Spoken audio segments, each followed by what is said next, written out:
한국과학창의재단과 함께하는 과학 토킹 어바웃. 안녕하세요. 팟칼럼니스트 김태훈입니다. 치킨, 탕수육, 돈가스, 프렌치 프라이. 좋아하는 순서는 사람마다 달라도 이런 음식들 싫어하는 사람은 많지 않을 겁니다. 그런데 우리가 이런 튀김 요리를 사랑할 수밖에 없는 데에는 과학적인 이유가 있다는 것을 알고 계십니까? 식재료를 기름에 튀기면 단백질이 풍부해지고요. 풍미도 좋아지지만 무엇보다 지방의 함량이 증가합니다. 지방은 에너지 효율이 뛰어난 영양분으로 적은 양으로도 더 많은 에너지를 제공하죠. 이를 감지하는 우리의 뇌는요, 기회가 될 때 많이 먹어둬라 하는 신호를 보내게 되고, 그로 인해 우리는 튀김 요리를 원하게 된다는 이론입니다. 이뿐만이 아니에요. 유전학적인 이유도 있다고 합니다. 우리 조상이었던 원시 인류는 지방을 탐한 덕분에 살아남고 번성할 수 있었습니다. 그러므로 그들의 후손인 우리가 지방과 튀김을 원하는 것은 너무나 당연한데요. DNA에는 지방을 선호하는 원초적인 본능이 새겨져 있기 때문이라고 합니다. 기름에 튀기면 신발도 맛있다 하는 말 많이 들어보셨을 텐데요. 오늘 모실 분은 바로 이런 말을 했습니다. 튀기면 과학도 맛있어진다.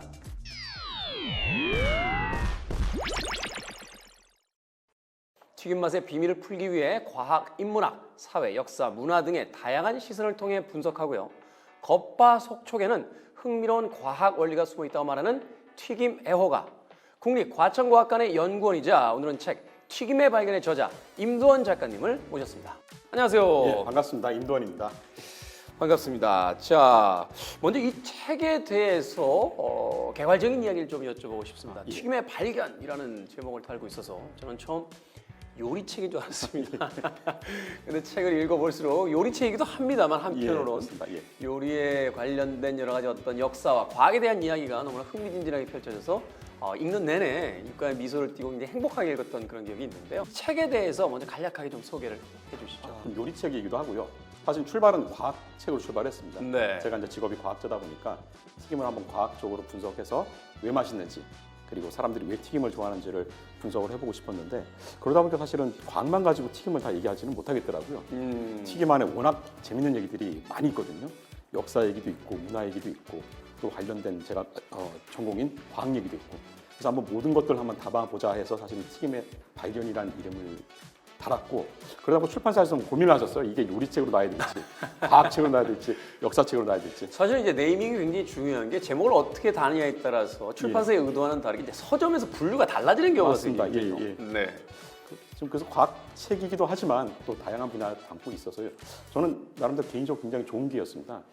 주로 이제 과학자들하고 많이 얘기를 하는데, 책이 출판되고 나서 요리사분들 굉장히 많이 전화를 주셨거든요. 그래서 요리사분들하고도 얘기할 수 있는 기회도 됐고, 또 전혀 다른 분야, 제가 좀 접하지 못했던 분야 분들도 연락을 많이 해주시고, 또 팬이라고 또 전화를 해주셔가지고 저한테도 많이 좀 배울 수 있는 기회가 된 책인 것 같습니다. 네. 뭐 학문도 그렇고 사회도 그렇고 융복합에 대한 얘기가 많이 나오는데 최근에 뭐 요리에 대한 관심, 또 과학에 대한 관심들이 증가하고 있을 때 이 음식과 과학을 이렇게 창의적으로 또 재밌게 결합한 책이 최근에 있었을까 하는 생각을 해보면 이 튀김의 발견 아주 흥미로운 책이 아닌가 하는 또 생각이 듭니다.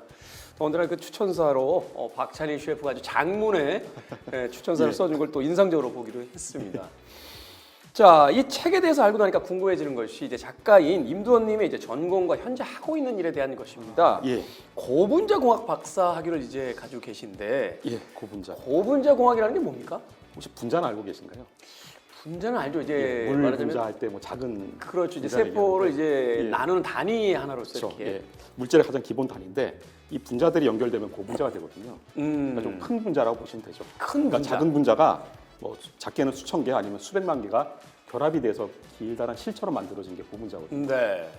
좀 약간 생소하실 수도 있는데 사실은 우리 주변에 굉장히 많습니다. 일단 우리 몸 자체가 대부분 다 고분자인데, 우리 몸을 구성하는 게 탄수화물, 지방, 단백질, 이게 3대 영양소 얘기하잖아요. 그렇죠. 탄수화물, 단백질, 지방이 다 고분자거든요. 그러니까 작은 분자들이 연결돼서 만들어져. 단백질만 하더라도 아미노산들이 쭉 연결돼서 만들어진 게 단백질이거든요. 네. 저는 이제 그 고분자를 연구를 했고, 그런데 제가 왜 또 튀김에 관심을 꽂혔냐면은, 튀김이 요리잖아요. 그렇죠. 요리 자체도 사실 어떻게 보면 다 고분자 물질을 가지고 조리를 하는 거거든요. 그렇죠. 탄수화물, 단백질과 단백질, 지방이 기본이 되는 거예요. 네. 그게 무기염류 좀 들어가는 거고요. 그래서 제가 예전에 연구하던 그 내용들이 요리에 그대로 적용이 되더라고요. 그래서 튀김을 좀 연구를 하게 됐습니다. 현재 하는 일은 사실 과학관에서 또 과학 대중화 업무를 하고 있어요. 그러니까 과학을 좀 쉽게 전달해 드리는 업무를 하는데 튀김도 제 그런 직업하고도 맞다고 생각을 했던 게 튀김을 과학적으로 좀 풀다 보면은 많은 분들이 좀 과학을 좀 쉽게 이해하지 않으실까라는 생각도 좀 있었습니다. 그렇죠. 사실 이제 과학이라는 학문이 어려운 것은 그 진입하는 이제 문이 어디에 달려 그렇죠. 있느냐에 예, 따라서 예. 각기 다르게 느껴지게 되는데 이걸 뭐 천체 물리학이라든지 또는 어떤 뭐 과학의 어떤 새로운 어떤 발견이라든지 이런 것들로 이제 접근하기보다는 우리 일상에서 늘 만나게 되는 음식 그중에서 아주 맛있는 튀김을 가지고 이야기를 시작을 하면 과학을 그렇죠. 만나는 것도 좀 더 쉽게 만날 수 있을 것이다. 그러니까 본인들이 좋아하시는 걸 가지고 과학을 접근하시는 게 제일 좋을 것 같고요. 다행히도 튀김은 누구나 다 좋아하시는 것 같아요. 제 주변에 튀김을 싫어한다고 하시는 분 저는 아직 한 번도 못 만나봤거든요. 그래서 그런 부분들이 과학 대중화를 위한 좋은 소재가 되지 않았나라는 생각도 하고 있습니다.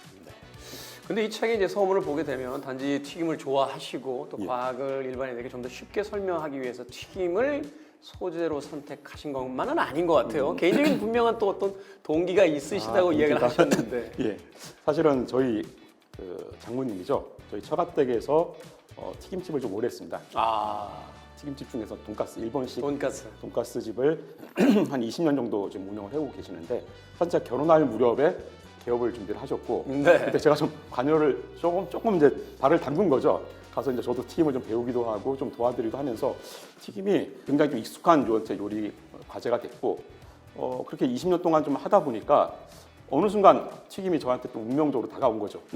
게다가 이제 제가 이제 과학적인 눈으로 들여다 보니까 요리가 나랑 전혀 다른 분야는 아니다. 과학으로 한번 들여다볼 수 있다라고 생각을 해서 한 5, 6년 전에 사실은 튀김을 본격적으로 좀 연구를 해보자 해서 좀 파고 들었습니다. 네. 이제 장모님이 돈가스 전문점을 하시게 되면서 예. 개인적인 이유에서 시작을 하셨는데 근데 이 책에도 담겨져 있습니다만 저희들이 미처 생각하지 못했던 부분을 또 작가님께서 짚어주신 부분이 계세요. 예. 요리를 하는 과정을 한번 우리가 나눠보자. 아주 정확한 재료의 양이 있어야 되고 상태가 있어야 되고 적당한 온도가 있어야 되고 또 어떤 타이밍에 어떻게 넣어서 몇 분 만에 조리를 끝내느냐. 예. 또 불의 온도를 어떻게 다룰 것이며 뭐 이런 순서에 따라서 각기 또 다른 맛이 나는 것. 이 모든 과정들이 마치 과학의 어떤 실험을 하는 것과 그렇죠. 거의 예. 흡사하다 혹은 다르지 않다라는 이유가 이 요리와 과학이 또 만날 수 있는 아주 굉장히 흥미로운 지점이다라고 또 이야기를 예, 해주셨습니다. 맞습니다. 예. 저도 사실 요리를 조금 요리 학원을 좀 다니면서 좀 예전에 배운 적이 있는데 네. 가면서 예전에 실험실 생각이 나더라고요. 말씀하신 것처럼 그런 변수들을 파악을 하고 조절해야지 제대로 된 맛을 내니까 그런 부분들이 사실 요리는 과학이라는 생각을 많이 했었고 특히 이제 튀김이 더 오히려 굉장히 과학적으로 적합한 요리거든요. 네. 튀김은 온도 그다음에 그 시간을 조금만 못 맞추더라도 맛 자체가 완전히 달라집니다. 그래서 다른 요리도 물론 과학이긴 하지만은 튀김이야말로 과학에 가장 적합한 요리다. 하고 좀뭐 튀김 덕후로서 이렇게 좀 주장을 합니다. 네. 아마도 뭐 이 시간 그 방송 보시는 분들 중에 라면 한 번 정도 안 끓여보신 분들은 안 계실 것 예, 같아요. 그렇습니다. 근데 라면 하나 끓일 때도 사실은 그 물의 미묘한 양의 차이, 그렇죠. 또 언제 면을 넣고 언제 면을 빼느냐에 따라서 라면 맛이 조금씩 달라지는 것을 느끼셨다라면 이 요리가 얼마나 과학적인 과정을 통해서 이루어지는지 아마도 경험해 보신 적이 있지 않을까 하는 생각이 듭니다. 자, 지금부터 그 흥미진진한 요리와 과학의 만남의 공간으로 들어가 보도록 하겠습니다. 자, 인류는 언제부터 튀기기 시작한 겁니까? 저도 사실 이 분야를 조금 오래 들여다봤는데 네. 정확한 기록이 좀 안 나오더라고요. 그러니까 확실하게 문헌상의 튀김 요리가 나온 거는 1세기경. 1세기. 1세기경 고대 로마에서 저희 아피시우스라는 사람이 쓴 요리 책을 보면은 벌써 그럼 2000년 전이네요. 기록에 있는 것만 따져봐도. 기록의 공부만 따지면 사실은 2000년 전에 우리가 프렌치 토스트라고 하는 그 빵을 약간 튀긴 요리 네. 이 기록상에 처음 등장을 하는데 실제로 아마 튀김은 더 역사가 오래됐을 겁니다. 왜냐하면 튀김이라는 게 기름이 사실은 필요한데 사람이 기름을 대량적으로 생산하면서 튀김 요리가 아마 시작됐을 가능성이 많거든요. 그렇죠. 이 기름이라고 하면은 대표적인 게 이제 올리브. 올리브. 예, 지중해 쪽에서 주산물인 올리브유가 대략 한 4000년경에 대량 생산한 기록들이 좀 나옵니다. 그렇죠. 이것들이 발견되고 그리스라든지 로마의 역사를 쫓아 들어가면 결국 이제 올리브와 올리브 와인의 역사를 예, 예. 이야기를 하게 되는데. 그래서 아마 대부분 저희처럼 뭐 요리를 추적하시는 분들은 아마 그 당시부터 튀김은 있었을 거다. 다만 문제는 이제 기록에 안 남은 거 봐서는 오늘날처럼 이렇게 대중화된 요리는 아니었을 것 같고요. 아마 별미 정도로 네. 드셨을 거다. 왜냐하면 기름이 그 당시도 고가의 제품이었거든요. 그렇죠. 기름을 뭐 많이 부어가지고 튀기기가 일반 서민들은 쉽지는 않았을 것 같아서 아마 귀족층이나 또 부유한 층에서 일부 좀 드시다가 1세기경 들어오면 이제 요리책에 실릴 정도가 되고 실제로 이제 그 튀김이 확산된 거는 중세 시대 때 확산이 되거든요. 네. 중세에 들어와서 이제 지금처럼 보편화된 요리. 13세기 요리책들 보면 갑자기 튀김이 확 등장하기 시작합니다. 이게 아마 여러 가지 요인이 있을 텐데 그때가 대중화되는 시기고요. 지금 문헌상으로는 1세기용으로 보시면 될 것 같습니다. 최초의 이제 문헌상에 등장하고는 1세기 예. 로마 시대에서 이제 알리테르 둘키아라는 요리가 있는데 달콤한 요리라는 뜻인데 튀겨놓고 거기다 또 꿀을 바르거든요. 튀김 요리 꿀을 발라서 먹는 요리였다고 합니다. 어떻게 안 마실 수 있겠습니까? 튀긴 요리에다 꿀을 발랐는데 꿀을 바르고 각종 향신료로 양념을 했다고 합니다. 최고의 요리군요. 자, 기원 후 이제 1세기부터 등장한 튀김 요리. 예. 튀김 요리의 그 문헌상의 기록만 가지고 보서 2000년의 이제 역사를 가지고 있다라는 이야기를 해주셨는데, 그런데 이 책에서 이제 과학적인 접근 방법 중에 하나로서 이제 유추하고 계신 것들 중에 흥미진진한 부분이 있습니다. 우리는 언제부터 이 튀김 요리에 중독되기 시작했을까? 이 아삭한 식감에 우리는 왜 그토록 많은 큰 만족감을 느끼게 되는가? 근데 여기서 가설의 하나로서 이제 이야기하시는 것이 바로 곤충을 먹었던 그 기억들, 바로 이런 어떤 행위들이 우리의 DNA에 남아 있는 것은 아닐까라고 조심스럽게 이제 추론하는 과정이 있습니다. 이게 뭐 저의 가설이라기보다는 존 앨런이라는 문화 인류학자 계시거든요. 네. 그분의 이제 책에 이 내용이 좀 나옵니다. 사람이 튀김을 좋아하는 이유가 사실은 이제 저희랑 가까운 유인원들이죠. 침팬지나 고릴라 유인원들이 먹는 식습관을 보면은 제가 옛날에 그 고릴라 먹이주기 체험을 한번 한 적이 있었는데 네. 덩치가 굉장히 크잖아요. 저는 그래서 고기를 많이 먹을 줄 알았는데 주로 사과, 야채 같은 걸 많이 먹더라고요. 그러니까요. 덩치에 비해서 그걸 하루 종일 먹고 있는데 이 존 앨런 교수의 책에 나오는 내용이 그 내용입니다. 고릴라나 침팬지들이 주로 먹는 것들을 보면은 사과 같은 것들, 과일, 또 야채, 그리고 가끔 가다가 이제 그 애벌레죠. 애벌레. 곤충, 건축 같은 걸 먹는데 이것들의 특징이 입에 넣었을 때 식감이 아삭하다. 아삭거리는 식감이죠. 그래서 아마 우리의 먼 조상하고 가까운 유인원들 식습관을 보면은 우리도 아마 예전에 원시 인류가 그런 식습관을 가지고 있었을 거다. 왜냐하면 사냥하는 게 그렇게 쉽지는 않거든요, 말처럼. 그렇죠. 사냥을 하기보다는 아마 수렵 채집을 했을 가능성이 많고 그러면 주로 얻을 수 있는 것들이 과일, 야채, 그리고 단백질 공급원인 곤충이었겠죠. 그러니까 그런 걸 먹던 습관들이 오랫동안 남아있다 보니까 DNA에 그게 각인이 돼 있는 거죠. 그래서 얘네들을 입에 넣었을 때 뇌가 이제 이런 신호를 보낸 거죠. 이거는 안심해도 돼. 너 옛날부터 먹던 거니까 많이 먹어라는 신호를 받게 돼서 튀김을 좋아한다라는 하나의 가설도 있습니다. 그렇겠네요. 말하자면 이제 기원 후 1세기부터 튀김 요리가 기록에 남아 있다라고 했는데 그때까지 어떤 식습관을 본다면 이제 곤충의 섭취는 인간들에게서는 이제 퇴화된 어떤 식습관이었을 텐데 그래도 기억은 남아 있고 과거의 DNA에 어떤 각인되어 있는 그 여러 가지 어떤 코드들이 있었을 텐데 튀김의 음식을 발견한 뒤에 그 옛날의 향수나 추억 같은 것들이 불려져 왔을 것이다. 저도 그래서 그 가설이 좀 나름대로 신빙성 있어 보여가지고 사실은 튀김을 좋아하시는 분들이 왜 맛있냐고, 왜 좋아하냐고 여쭤봤을 때 바삭거리는 식감을 얘기하시는 분들이 굉장히 많거든요. 이 식감 자체를 좋아하는 이유가 아마 그 DNA 각인 때문이다라고 저도 좀 생각을 하고 있습니다. 작가님 이야기를 듣다 보니까 문득 그 군것질을 자주 하시는 분들의 어떤 패턴 같은 것들이 떠올랐어요. 대부분의 이 과자, 군것질 많이 하시는 분들 보면 다 바삭한 거 좋아하시거든요. 감자칩이라든지 뭐 새우가 들어간 뭐 우리나라의 가장 그 대표적인 어떤 그 과자라고 할 수 있는 새우땡 뭐 이런 음식들도 되게 먹어보면 대부분 바삭한 식감이죠.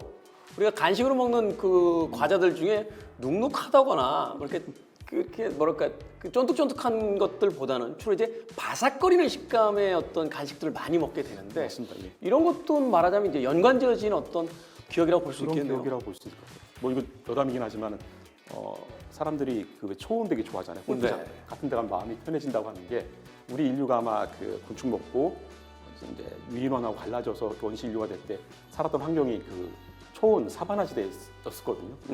그걸 보고서 예전에 이제 내가 살던 고향이라는 생각을 하니까 이제 골프장이나 초원을 좋아하게 되고 말씀하신 바삭거리는 걸 보면은 옛날에 먹던 음식도 떠오르고 옛날 기억을 떠올리는 것 같습니다.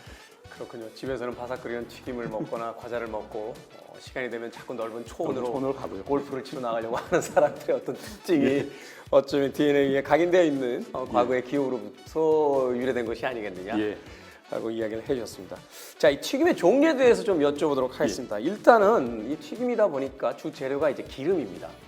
기름의 그 양에 따라서 전 튀김이 이렇게 많은 분야로 나눠지는지 처음 알았어요. 이제 딥프라잉도 있고 팬프라잉도 있고. 네, 좀 간략하게 소개를 해주신다면. 지금 아마 약간 좀 혼동이 좀 있는데요. 튀김은 딥프라잉만 튀김이라고 좀 하고요. 그래요? 예. 지금 팬프라잉이나 뭐 셜로 프라잉이라는 얘기가 나오는데 그 자체는 이제 프라잉이라는 거죠. 그러니까 프라잉 자체가 기름으로 조리하는 걸 다 프라잉이라고 하고 그 중에서 딥프라잉이 뭐냐면은 기름을 충분히 넣고 식재료가 안에 담겨야 되거든요. 다이브 시켜죠. 예, 그거만 안에 저희가 집어넣고. 튀김이라고 하는데 저희 이제 그 한국에서 튀김이라고 하면은 좀 혼동이 돼 있습니다. 그 딥프라잉 말고도 팬프라잉이나 뭐 셜로 프라잉 뭐 우리 저희 중국집 하는 스터프라잉이라고 그러죠. 이렇게 웍에다가 튀김. 그것도 이제 보통 튀김 뭐 프라잉이라고 얘기는 하지만은 사실은 튀김하고 프라잉이 더 큰 개념이죠. 큰 개념 안에 튀김이 들어있다고 보시면 될 것 같습니다. 기름의 양이 많을 경우만 튀김이 되겠습니다. 그렇군요. 사실 근데 우리나라의 어떤 전부치기 같은 음식들도 거의 튀김에 가깝잖아요. 기름을 충분하게 넣다 보면 안에는 뭐 이렇게 촉촉하게 있긴 합니다만 바깥쪽은 바삭하게 튀겨져서 사실은 그 식감들을 굉장히 맛있게 즐기게 되는 경우도 많은데. 그게 이제 저희가 뭐 전문 용어로는 팬프라잉이라고 하는 팬프라잉 또는 뭐 셜로 프라잉 좀 많이 넣게 되면. 근데 확실히 이제 뭐 저희가 정확하게는 딥프라잉하고는 좀 구분되는 조리법이라고. 구분되는 조리법이다. 예, 맞습니다. 앞으로 우리가 튀김이라고 부를 수 있는 것은 소위 이야기하는 그 기름통 안에 음식들을 완전히 떨어뜨려서 예. 그 안에서 충분히 다 기름이 이제 기름에 튀겨지는 음식들 예. 그것을 이제 튀김이라고 부른다. 그걸 딥프라잉이라고 부른다라고 이야기를 해주셨습니다. 자, 이 책에서 이제 가장 흥미로운 부분 중에 하나가 이제 역사와 튀김이 만나고 그것을 과학적으로 이야기하시는 부분입니다. 가장 흥미로웠던 것은 이 튀김의 역사는 사실 수많은 지역에서의 어떤 비극적인 역사 속에서 시작이 됐다 하는 이야기를 해주셨어요. 말하자면 이제 프라이드 치킨이 아프리카의 노예들에 의해서 주식으로 사용이 됐고 피시앤칩스는 뭐 영국의 노동자들에 대한 이야기, 탕수육은 아편 전쟁에 대한 역사가 또 있었고 돈가스는 이제 일본이 이제 미국에 의해서 이제 강제 개항을 한 뒤에 펼쳐지게 되는 어떤 그 영향에 대한 어떤 관심 속에서 이제 만들어진 요리법이다 하는 이야기를 해주셨거든요. 자, 이 수많은 역사와 요리법의 상관관계 중에서 이제 하나씩 좀 구체적인 부분들을 좀 여쭤보도록 하겠습니다. 소위 우리가 이제 튀김 요리, 일본식 튀김 요리를 얘기할 때 덴뿌라라는 덴뿌라 맞습니다. 표현을 많이 씁니다. 그런데 사실 그래서 그런 표현들을 그 방송이라든지 일반적인 자리에서 잘 쓰지 않으려고 하거든요. 이것이 이제 일본식 표현이다라는 우리가 어떤 지식이 있기 때문에. 그런데 이 책에서 이 덴뿌라에 대한 어떤 기원을 찾아 들어가니까 이것이 결국은 포르투갈 어에서 좀 왔다라고 네, 하는 이야기를 해주셨는데 그 이야기를 좀 풀어주신다면. 덴뿌라죠. 그러니까 일본의 튀김의 뭐 3대 요리가 이제 덴뿌라, 후라이, 가라아게 얘기하는데 이 덴뿌라 자체가 굉장히 좀 역사가 오래된 요리고 일본에서 처음 시작된 사실 튀김이라고 좀 생각하시면 될 것 같아요. 이 덴뿌라라는 게 일본어이긴 하지만 어원을 따지고 보면 이제 포르투갈에서 왔거든요. 그러니까 포르투갈어를 일본식 발음으로 한 거죠. 그렇죠. 그러니까 포르투갈하고 16세기 이제 일본이 이제 교류를 하게 되는데 포르투갈 난파선이 이제 일본에 도착을 하면서 그때 이제 일본을 알리게 되고 그다음 포르투갈에서 우리 선교사들이 많이 넘어옵니다. 일본 쪽에 와서 이제 저기 포교를 하려고 했겠죠. 그래서 이 선교사들이 그때 뭐 어떤 요리를 먹었냐면 당시 중세 유럽은 튀김 요리가 되게 유행했었거든요. 그래서 포르투갈 저희 그 아마 기독교나 카톨릭 믿으신 분들은 아실 텐데 코토 템포라 사계제일이라고 해서 계절마다 바뀔 때 3일씩 금식을 하는 날이 있습니다. 이 금식을 할 때 이제 고기나 이런 걸 못 먹으니까 육식을 제하는 거죠. 금식하고 육식을 못 먹게 하는데 육식에 대한 아쉬움을 달래기 위해서 포르투갈에 등장했던 게 이 튀김 요리거든요. 고기가 아닌 거를 고기처럼 좀 약간 그 담백하게 단백질이 있는 요리로 만들려고 생선이나 야채를 튀김옷을 입혀서 튀기기 시작합니다. 그게 이제 튀김 요리였는데 그거를 포르투갈 선교사들이 일본에 가지고 온 거죠. 나가사키에. 그래서 이 선교사들이 그걸 먹고 있으니까 일본 사람들이 궁금했죠. 이 맛있는 요리 뭐냐? 라고 일본어로 물어봤는데 아쉽게도 선교사들이 일본어를 못 알아들었습니다. 그래서 대답할 때 뭐라고 이제 묻는 것 같은데 아마 내가 지금 이 먹고 있는 약간 뭐 종교적인 그런 의미를 묻지 않았을까 싶어서 오늘이 코토 템포라 그러니까 사계제 이게 중요한 날이야라고 얘기를 했는데 일본의 그 사람들은 코토 템포라라는 얘기만 듣고 템포라 이게 이제 덴뿌라로 바뀌었다는 설이 있는 겁니다. 그러니까 원래는 그 종교의 그 그러니까 육식을 금하는 날을 템포라라고 했는데 그거를 일본에서는 덴뿌라라고 변형시켜서 음식의 이름으로 변형을 시킨 거죠.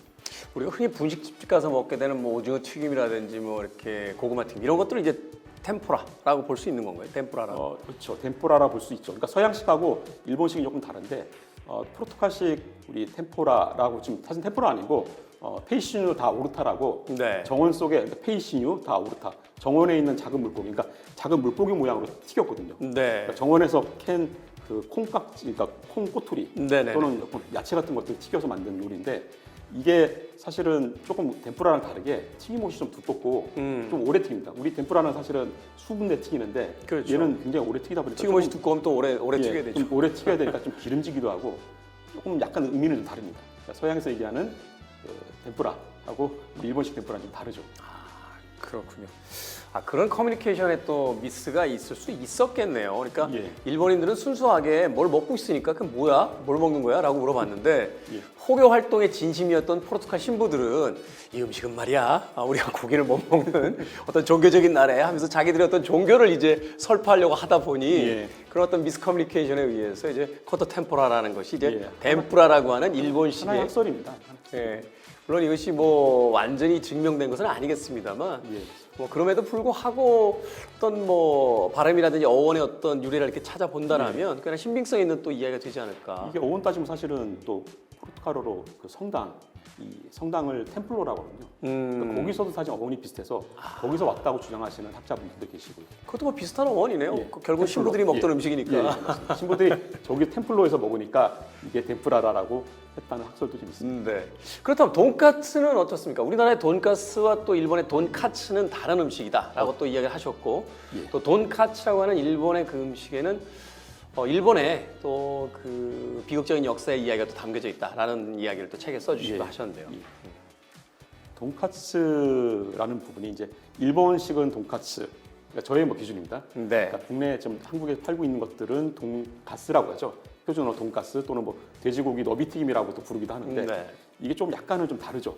그러니까 일본식 돈카츠는 저희가 튀긴 다음에 잘라서 나오고 소스가 따로 나오죠. 그러니까 소스에 찍어 먹는 그렇죠. 형태고 네. 저희가 알고 있는 한국식 돈가스는 돈가스라고 부르기도 하는데 보통 넓게 만들고 거기에 소스가 완전히 뿌려져서 나오는 위에 뿌려져 예, 있죠. 예. 그렇게 좀 차이가 있던 부분이고요. 이 돈가스의 유래도 사실 역사적으로 보면은 일본 이제 개항할 때 아까 뭐 MC님 말씀하셨지만은 미국에서 강제 개항을 하면서 미국인들 만나게 됐을 때 이제 서양인 일본 사람들이 느꼈던 콤플렉스죠. 저 사람들은 왜 이렇게 저렇게 키가 클까? 덩치들이 엄청 특히 크죠. 페리제독이 왔을 때 페리제독이 거의 키가 190대였다고 하거든요. 와. 그거 아마 되게 놀랐을 겁니다. 그 미국 당시 제독도. 일본 성인 남성의 평균 키가 160이 안 됐을 걸요. 안 됐을 겁니다. 보고 놀래서 일본 내에서는 어떻게 하면 서양을 따라잡을까라고 하다가 아마 일본 그 왕실에 서양인들이 조언을 해줬던 게 육식을 좀 장려해라. 육식을 자주 예, 해라. 문제는 근데 일본 사람들이 육식을 많이 안 먹었었거든요. 불교 문화권이기 때문에. 사실 메이지 유신 이전까지는 육식에 대한 그 기록이 거의 없지 않습니까? 사실 우리 저 일본 왕의 칙령 형태로 해서 네. 자주 발표가 됩니다. 그러니까 부처님을 모시는 나라니까 고기를 먹지 말아라, 살생을 하지 말라라. 그런 칙령들이 계속 내려올 정도. 국가에서 사실은 육식 자체를 좀 금했던 거죠. 네. 그러니까 육식 자체가 좀 익숙하지 않은 상태에서 갑자기 이제 개항을 하고 나서 정부에서 갑자기 육식을 먹으라고 하니까 이제 좀 당황스러운 거죠. 그렇죠. 고기가 이게 입에 안 맞는 거예요. 그때 나온 요리가 우리가 잘 알고 있는 나베. 나베, 나베 요리가 사실 이제 개항할 때 나오고. 뭐 샤브샤브 이런 예, 음식. 또 하나 나온 게 이제 돈가스입니다. 아, 이거를 고기를 잡내를 없애면서 좀 맛있게 먹을 수 있는 방법이 뭘까라고 하다가 한번 튀겨보자. 튀겨보자. 라고 해서 빵가루를 입히고 튀기기 시작한 거죠. 그래서 돈가스가 유래된 거. 사실 이게 서양에도 비슷한 게 있거든요. 포크 카츠레스라고 네네네. 돼지고기로 만든 약간 비슷한 튀김 요리가 있는데 아마 그거를 참고를 많이 했을 것 같습니다. 그래서 사실 이제 가츠라는 그게 이제 커틀렛에서 이제 커틀렛, 예. 네, 단어다 뭐 이런 이야기도 예, 하기도 맞습니다. 했잖아요. 예, 예. 이 저희의 그 서문에 추천사로 박찬일 셰프가 했던 이야기가 기억이 나네요. 뭐든지 요리사들이 만들다가 답이 없을 땐 일단 튀겨보자라고 한다라고 했는데 바로 그 고기를 어떻게 먹을 것인가를 이제 고민하다가 일단 튀겨보자라고 튀기면 했던 것이 고기의 잡내도 없어지고 사실은 아주 미식가 아니시면은 고기의 품질까지도 잘 모르시거든요. 그렇죠. 예, 고기를 좋은 걸 쓰든 나쁜 걸 쓰든 튀기면은 다 맛있더라고요. 그러니까 그런 아마 서민들이 먹기에는 굉장히 좋은 요리가 아니었을까. 그렇군요. 그런데 이제 우리나라의 돈가스와 이제 앞서서 이제 형태상의 차이를 이야기해 주셨습니다. 예. 우리나라 돈가스는 사실 이제 얇은 고기를 크게 튀겨서 나오면 이제 포크하고 나이프로 잘라서 먹는데 예. 일본에 가서 이제 아마 그 돈까스 집들 가보신 분들은 아시겠습니다만 아주 두꺼운 고기 안에가 또 빨갛게 이제 보이는 그 고기를 다 커팅을 해서 어떤 곳에 가면 이제 돌판 위에다 이렇게 올려서 내줘서 각자 또 거기서 좀 더 익혀서 먹을 수 있게 하는 방식도 집카츠는 보통 익혀서 많이 먹거든요. 네, 그런 방식으로 하게 되는데 이게 어떤 형태적인 차이가 갖는 어떤 그 이유가 있습니까? 일본 같은 경우는 처음에 돈까스는 저희 거랑 비슷했거든요. 그러니까 큰 형태로 나오고 자르지 않은 형태로 나와서 네. 나이프랑 포크로 썰게끔 그러니까 서양식을 우리 카츠레스를 가지고 온 거죠. 커틀렛을 가지고 왔는데 문제는 일본 분들이 그 당시만 하더라도 나이프, 포크가 익숙하지 않으니까 먹다가 뭐 칼이 툭 날아가가지고 생명을 위협하거나 네네. 아니면 포크로 먹다가 입을 찔려가지고 피가 철철 흐르거나 했다는 에피소드들이 많았다고 합니다. 그래서 나온 게 이제 그러면 미리 썰어주고 그 젓가락을 먹으면 되니까. 젓가락을 먹어라. 그런 형태로 나오게 된 거고요. 아마 저희 그러니까 한국에 들어올 때는 이미 이제 서양식에 익숙해져 있는 상태에서 들어온 거고요. 그렇죠. 저희는 또 돈까스를 일본식으로 좀 생각하기보다는 서양식 요리로 생각을 했던 거거든요. 70년대에도 드시긴 하셨습니다만 이제 본격화된 80년대를 보면 돈가스는 되게 경양식, 경양식집이라고 해서 좀 양식으로 생각했어요. 양식으로 저희가 알고 있었거든요. 그래서 좀 우아하게 좀 썰어야 되는 형태로 하다 보니까 조금은 다른 방향으로 진화를 한 것 같고요. 원래 모양은 일본도 사실 저희 같은 돈가스 모양이었던 거죠. 또 하나 달라진 거는 MC분 말씀하셨지만은 일본은 좀 튀김의 그 원래 그 묘미죠. 겉은 바삭하고 안은 촉촉한 겉바 속촉을 좀 강조하고 있고 저희 한국 같은 경우는 조금은 더 바삭거리는 식감을 좀 강조하다 보니까 고기가 조금 더 얇아지는 경향이 좀 있고 저희 처갓집에서 운영하시는 돈가스 가게도 원래는 일본식 돈가스를 많이 내놓고 있는데 가끔 가다가 아내가 안 익었다고 불평하시는 분들이 붉은 새끼를 붉은 새끼를 보시는 네. 사실은 일본에서 드셔보시면 사실 더 붉거든요. 그렇죠. 그런 게 좀 약간은 좀 차이가 좀 있는 것 같습니다. 그렇군요. 이게 또 재미있는 어떤 그 식습관의 차이에 의해서 음식의 어떤 형태가 또 변하게 되는 그런 이야기도 해주셨습니다. 문득 돈가스 이야기 하다 보니까 또 하나 이 바삭한 튀김을 가지고 하는 요리가 생각이 났습니다. 이게 탕수육인데요. 이제 중국으로 가보도록 하겠습니다. 작가님은 부먹파십니까? 찍먹파십니까? 저는 개인적으로 부먹파가 맞고요. 개인적인 부먹파. 개인적으로 부먹파인데 저하고는 건널 수 없는 경계선이 있군요. 저는 찍먹파기 때문에. 그러죠. 그런데 또 집에서 찍먹을 먹습니다. 왜냐하면 저희 식구들이 다 찍먹이기 때문에 제가 결정권이 없어서 그러시군요. 부었다가는 큰일 납니다. 그래서 찍먹을 먹고 있습니다. 자, 부먹과 찍먹을 이제 논하게 되는 이제 탕수육. 왜 이런 어떤 차이점들이 생겼다고 생각을 하세요? 사실 뭐 부먹이나 찍먹이나 즐겁게 드시면 되는 것 같고요. 제가 부먹이라고 말씀드린 거는 탕수육을 원래 설계했던 분들은 부먹을 염두에 두고 이 요리를 좀 만드셨다라고 생각이 들었기 때문에. 그렇습니까? 왜냐하면 탕수육 자체가 원래는 전분물을 쓰지 않습니까? 네. 전분 가지고 튀김 옷을 만들거든요. 근데 전분에는 제가 뒤에 말씀드리겠지만은 튀김은 밀가루에 있는 글루텐이라는 단백질이 바삭거리는 식감을 만들어 주는데 전분에는 이 글루텐이 없습니다. 네. 그러니까 원래 바삭거리는 식감 자체를 만들어내기 힘든 구조거든요. 그런데도 전분물을 입혔다는 거는 고기를 튀길 때 기름이 안으로 들어가는 거를 좀 방지하는 약간 보호막 역할로 전분을 입혔을 거고요. 굳이 바삭거리는 식감을 고려를 안 했다는 이유는 나중에 거기다 소스를 부을 마음의 준비를 하고 있었던 거죠. 어차피 바삭거리게 튀겨봐야 소스를 부으면 또 약간 보드라질 텐데 굳이 그렇게 할 이유가 없지 않느냐. 어차피 이 요리의 핵심은 튀긴 거에다가 소스를 붓는 거다. 그러니까 튀김이라는 게 사실은 바삭거리는 식감도 중요하지만 튀기면 다양한 풍미가 만들어지거든요. 네. 우리가 맛과 향이라는 것들이 많이 만들어지는데 거기다 소스를 더 얹으니까 굉장히 맛있어지는 거죠. 그런 취지로 아마 이렇게 만들지 않았을까. 사실 부먹 말고 저희 한국에 보면은 예전에 복먹이라고 있었지 않습니까? 네네. 그 아예 볶아서 주는 겁니다. 그렇죠. 튀기고 나서 소스를 넣어서 볶게 되는데 그걸 보면 사실은 그만큼 그 풍미를 많이 강조를 했던 요리거든요. 탕수육은 원래 부먹을 위해서 만들어진 요리다라고 저는 주장을 합니다. 네, 찍먹파들에겐 최대 위기가 아닐 수 없습니다. 네, 찍먹도 저는 좋아합니다. 그래서 저희는 찍먹을 결코 포기하지 않겠다 하는 이야기를 작가님에게 드려봅니다. 자, 이 탕수육에도 얽혀 있는 비극적인 역사가 있다고요. 탕수육이 1840년이죠. 그 아편 전쟁이 일어났을 때 서양이 참 당시에 이 동양을 침탈할 때 정말로 교활하면서도 못된 방식들을 많이 썼어요. 아편을 가지고 무역을 해서 이득을 내려고 했습니다. 이때 그 모두 예상을 깨고 2년 만에 전쟁이 끝납니다. 네. 청나라가 그냥 쉽게 무너져 버린 거죠. 그때 이제 굴욕적인 항복을 하고 우리 난징 조약이라고 보통 표현하는데 네. 난징 조약을 맺으면서 뭐 배상금도 지불하고 그다음 5개 항구를 개방하는데 그 중에 하나가 홍콩이 개방되면서 서양인들이 막 물밀듯이 몰려드는 거죠. 이제 서양인들이 이제 기사 등등하죠. 그래서 뭐 중국인 셰프들 놓고 야 좀 먹을 거 가져와봐라고 했는데 이제 중국식 요리 갖다 주니까 입에 안 맞지 않습니까? 그리고 젓가락을 또 갖다 주고. 중국식 요리는 웬만한 동양인도 잘 안 맞습니다. 그래서 이제 호통을 친 거죠. 내가 먹을 수 있는 좀 고기 요리 가져오고 이 젓가락 쓰는 거 말고 포크로 먹을 수 있는 거 가져와라라고 얘기를 하니까 이 요리사들이 고안을 했던 게 고기를 좀 잘게 잘라서 서양인들이 고기를 좋아하니까. 그래서 이제 우리가 알고 있는 탕수육 형태로 달짝지근한 소스까지 얹어가지고 한번 먹어봐 갖다 준 거죠. 그러니까 그걸 보고 이제 서양인들이 침을 막 흘렸다고 하더라고요. 네. 그게 이제 꾸로로라는 게 의성어인데 침을 꼴깍꼴깍 삼키는. 탕수육이 이제 조상격이 이제 꾸로로라고 꾸로로 하는 거죠. 그러니까 이 이름이 꾸로로가 된 거고요. 이게 이제 저쪽 동북지방 가면 이제 꼬바로우. 꼬바로우. 예, 우리 중국 동북 지역에 있는 네, 찹쌀 탕수육이라고 예, 우리가 부르는 꼬바로우가 된 거고 저희 쪽은 이제 탕수육. 한자로 당초육이죠. 달고 시큼한 요리, 고기 요리라는 뜻인데 그렇게 기원이 됐습니다. 그러니까 맛있는 요리긴 한데 사실은 중국, 저희 아시아 쪽은 약간 굴욕의 역사가 있는 음식이라고 할 수가 있습니다. 굴욕의 역사 있는 음식이기 때문인지 몰라도 중국인들이 그 음식에 대한 이름을 그렇게 고급스럽게 붙여주진 않았거든요. 침이 흐르는 서양인들이 이거 어디 침을 질질 흘리더라 하면서 그 맞습니다. 이름을 붙여줬다라고 하는 예. 그 이름의 어떤 어원부터가 이제 어떤 중국의 비극적인 역사를 또 담고 있는 게 아닌가 하는 생각을 해보게 됩니다. 자, 튀김 요리라고 하면 역시 닭이죠. 닭이죠. 예, 닭입니다.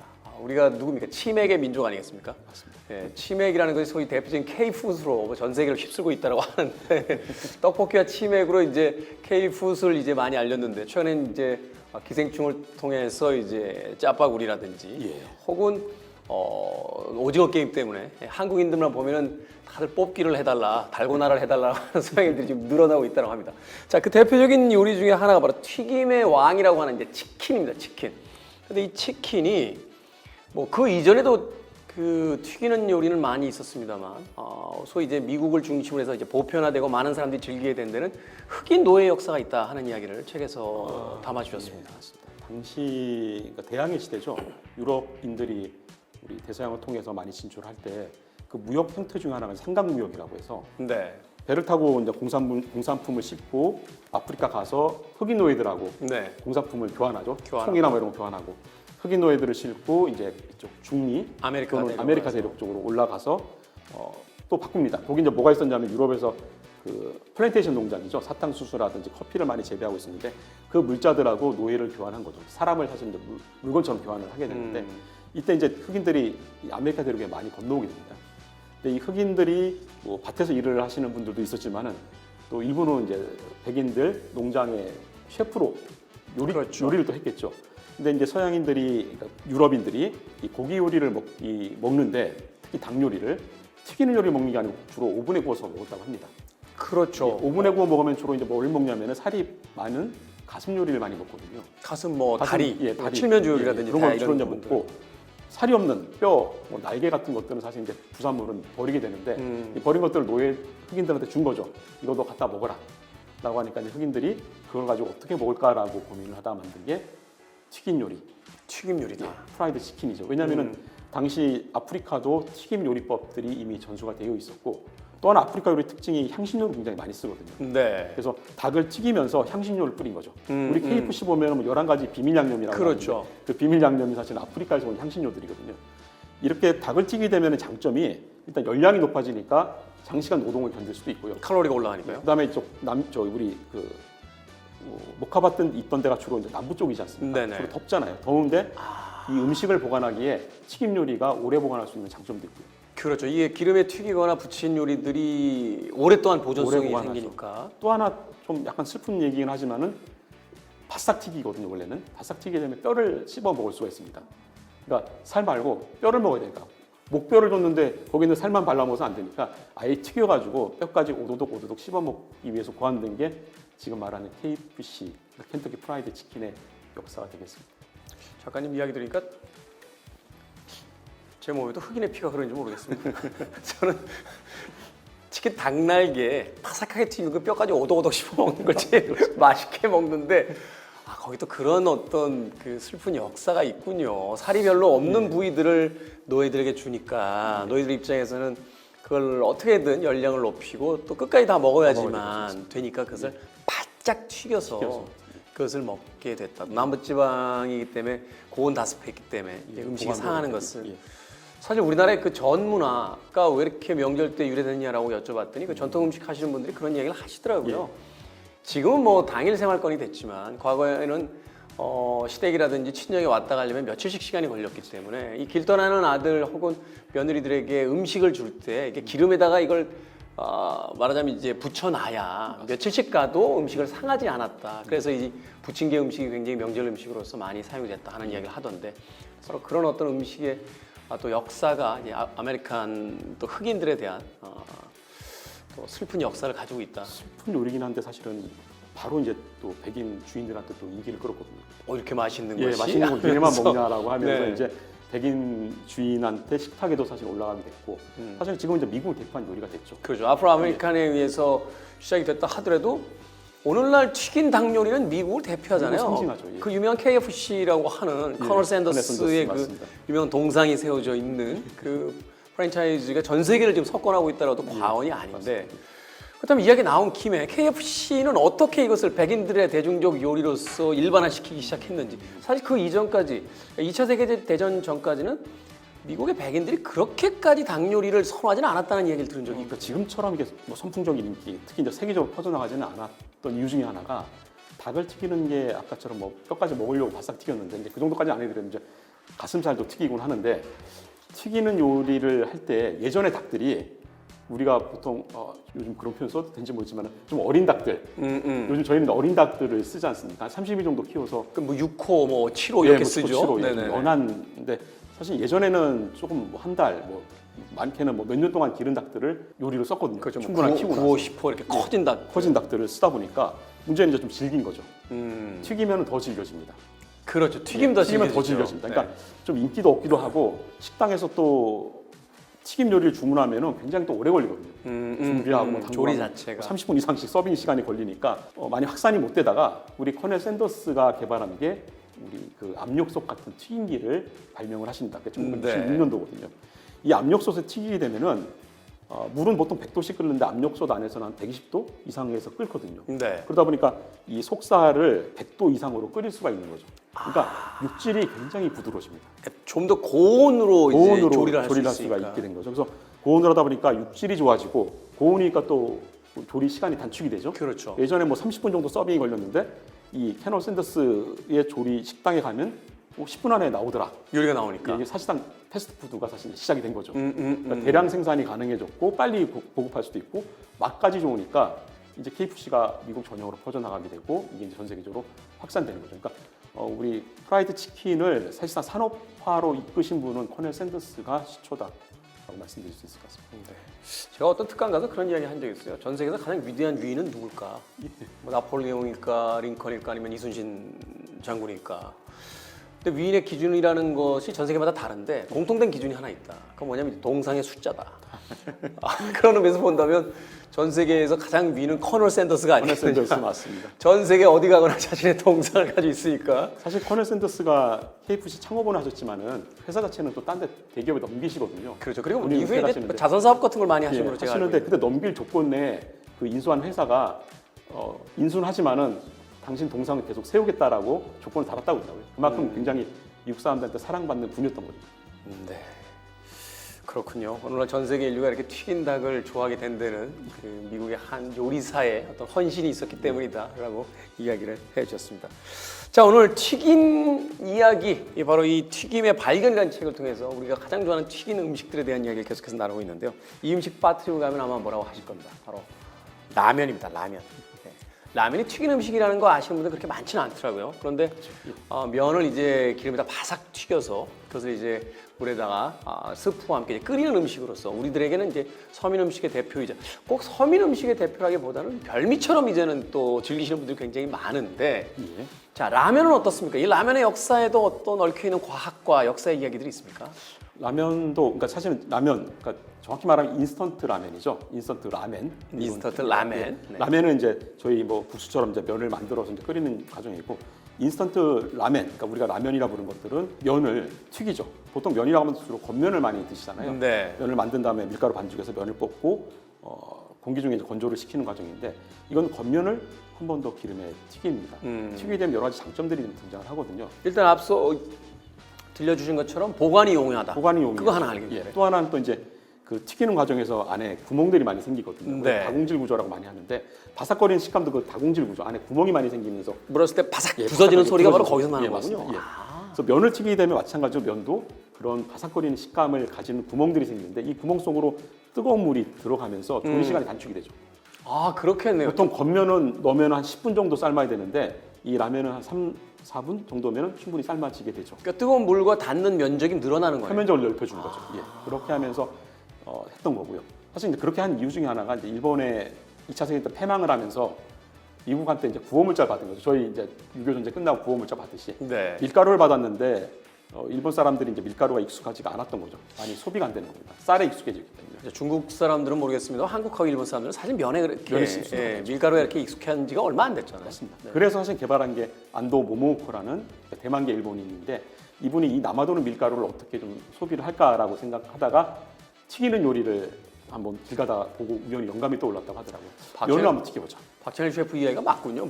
뭐든지 답이 없을 때는 일단 튀기는 튀겨보자. 거죠. 예. 튀겨봤더니 이제 그 밀가루 음식이 불진하게 팔렸던 거죠. 네. 사실 저희 우리 한국에도 들어온 이유 중에 하나가 이제 저희도 이제 남아도는 그 밀가루를 소비하기 위해서 일본을 벤치마킹 했던 거죠. 일본에서 기술을 도입을 해서 저희는 60년대 이제 라면이 도입이 된 거고.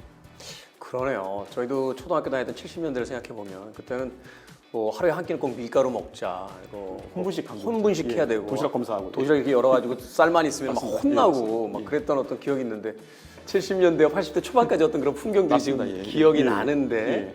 아, 밀가루라는 것이 말하는 구호물자를 어떻게 하면 구호물자로 제공된 이제 밀을 그렇죠. 어떻게 하면 맛있게 먹을 수 있을까를 이제 궁리하는 차에 이제 만들어지게 된다. 예. 그때 작가님께서 쓰신 책을 보게 되면 이제 58년도에 일본에서 이제 최초의 그 인스턴트 라멘이라는 것이 등장을 하게 예. 되고 이것이 우리나라에 넘어오는데 그렇게 오래 안 걸렸더라고요. 오래 안 걸렸죠. 예. 63년이니까 이제 5년 만에 넘어와서 우리나라에도 소위 이제 인스턴트 라멘이라는 것이 우리나라에서 이제 라면이라고. 라면이죠. 근데 이 라면의 출발점은 사실은 중국에 있다 하는 이야기를 해주셨어요. 라면 자체가 사실 어원으로 보면 남면. 납자가 이제 남면. 끌어당길 납자거든요. 네. 끌어당겨서 만든 면, 남면인데 음. 이게 그러니까 숯하면을 생각하시면 될 것 같아요. 치면서 당겨서. 쭉쭉쭉 늘어지는 형태의 그 요리를 아마 남면 요리라고 했을 텐데 그 남면이 사실 라멘의 기원이 됐거든요. 그래서 중국에서 먹던 그 숯하면 요리가 라멘이 된 거고요.